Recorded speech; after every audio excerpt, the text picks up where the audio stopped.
Selamat sore teman-teman semua.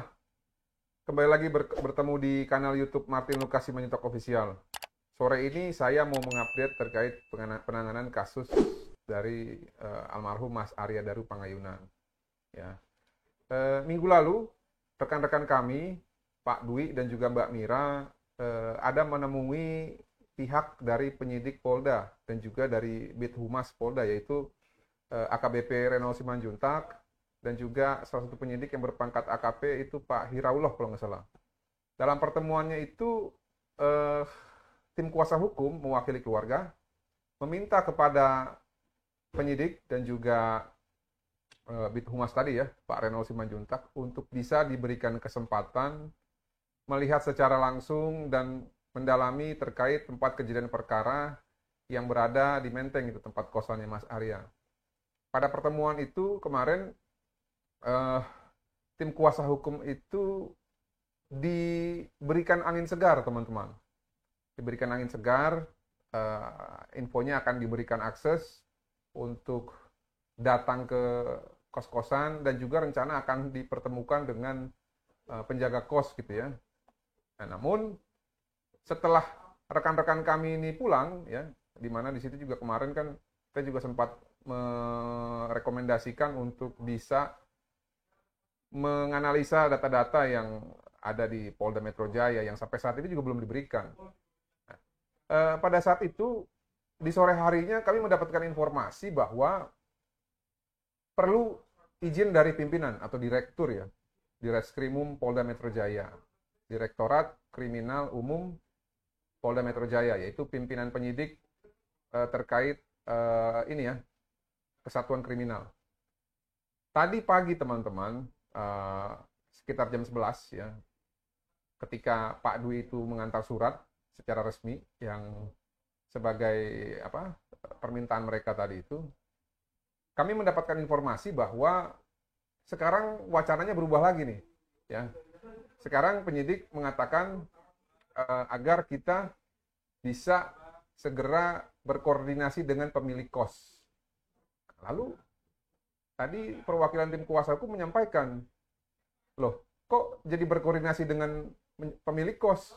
Kita tidak ada hubungan dengan pemilik kos.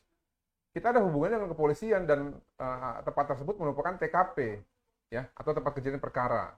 Sehingga tidak mungkin kami berkomunikasi langsung sama pemilik kos tanpa ada keputusan dari kepolisian apakah mengizinkan atau tidak. Dan yang paling penting adalah kami juga butuh apa namanya, bersama-sama untuk datang ke sana. Ada perwakilan dari Polda.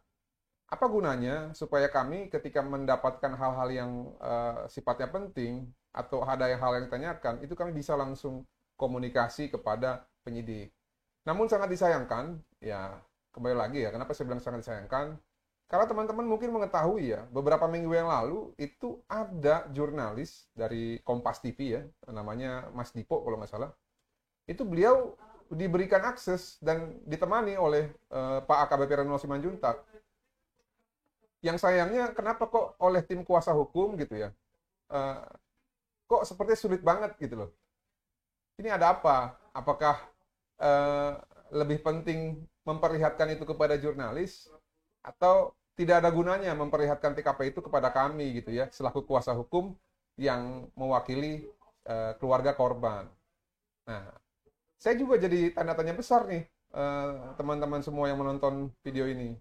Kenapa?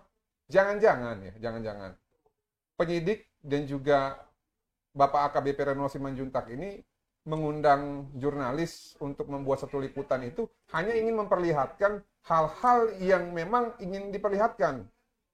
Tapi terkait hal-hal yang tidak ingin diperlihatkan, nah ini dia, mungkin belum bisa diperlihatkan. Sehingga kami ini selaku tim kuasa hukum yang mewakili keluarga korban, ya sampai saat ini belum diberikan izin atau belum diberikan kesempatan untuk meninjau, untuk melihat secara langsung ya tempat kejadian perkara.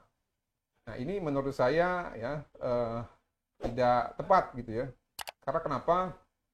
Kami masih ingat sekali apa yang disampaikan oleh Polda di tanggal 29 terkait objektivitas penanganan perkara ini. Lalu kami juga mengkutip beberapa pemberitaan-pemberitaan yang mengatakan keluarga akan diberikan full akses terhadap data-data ya temuan yang ditemukan terkait peristiwa meninggalnya almarhum Mas Arya Daru. Namun kalau seperti ini ya, untuk melihat TKP aja harus tarik-menarik seperti ini, menurut saya ini sama saja mencoreng orang-orang ataupun pejabat-pejabat di tingkat Polda yang sudah terburu untuk mengeluarkan statement ke depan publik melalui media. Kenapa demikian? Ya, berarti tidak bisa dipegang kata-katanya. Ngomong ke media akan diberikan full akses, akan diberikan data yang seluas-luasnya, tapi untuk mengecek TKP aja pimpong-pimpongan sama pemilik kos. Kalau kami minta ke pemilik kos itu mustahil. Kenapa? Itu hubungan keperdataan antara kita dengan pemilik kos. KUHAP itu tidak mengatur, kami punya kewenangan secara hukum acara untuk menghubungi penjaga kos. Tapi kalau misalkan kita lakukan itu secara private atau privacy gitu, atau secara orang ke orang, mungkin bisa.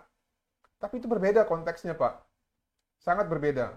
Dan ada kemungkinan juga secara besar hal tersebut tidak dikabulkan. Karena kenapa? Ya, itu bukan properti kami.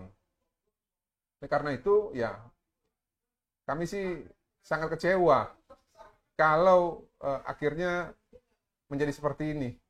Ya, kami berharap komitmen yang sudah disampaikan ke depan publik itu, ya, bisa segera direalisasikan. Tapi kalaupun memang menurut teman-teman penyidik hal itu tidak penting, ya tidak apa-apa. Ya, kami akan cari jalan lagi nanti. Kami akan cari cara lagi bagaimana caranya supaya hal tersebut bisa kami lakukan.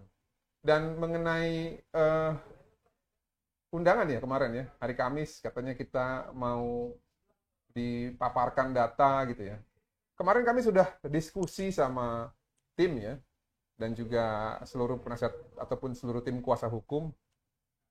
Yang intinya apabila hari Kamis tersebut ya acaranya dilangsungkan sebelum data diberikan kepada kami, tentunya hal tersebut sangat merugikan tim kuasa hukum. Karena apa?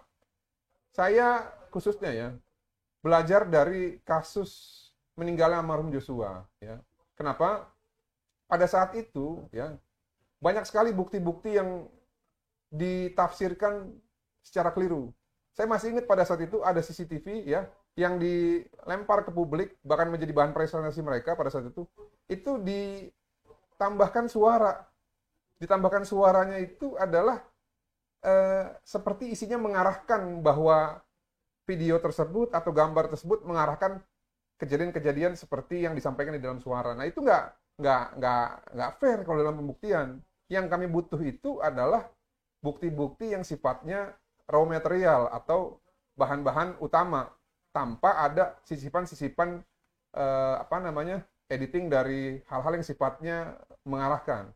Nah kalau misalkan hari Kamis nanti itu hanya diberikan bukti yang sepotong-sepotong lalu dijelaskan seperti itu tanpa kami punya waktu sehari atau 2 hari sebelumnya ya untuk menganalisis data-data tersebut, menurut kami itu tidak adil. Dan sama saja sepertinya Polda itu hanya mau mencari legitimasi, kami datang lalu kami menerima, kasus selesai. Gak bisa begitu Bapak-bapak. Kenapa? Karena ini manusia yang meninggal, bukan barang. Kalau barang mungkin kami bisa menyerah. Tapi kalau manusia, nggak bisa. Jadi, setelah kami berdiskusi, sepertinya nanti ya, kami masih pertimbangkan lagi apakah hal tersebut akan nanti kita hadiri atau tidak. Sepanjang penyidik kooperatif memberikan data-data, dan sepanjang apa yang kami minta sehubungan dengan komitmen yang pernah disampaikan oleh pejabat-pejabat Polri sendiri, barulah nanti ke depan kami bisa menjawab apakah kami akan hadir atau tidak di hari Kamis. Itu saja teman-teman, ya update-nya. Mudah-mudahan ke depan jalan-jalan kita dan juga upaya-upaya kita untuk mengungkap kasus kematian Arya Daru Pangayunan ini disertai oleh Tuhan sehingga kita bisa mendapatkan hasil yang terbaik. Demikian, kalau konten ini bermanfaat, silakan dibagikan dan berikan like-nya. Terima kasih.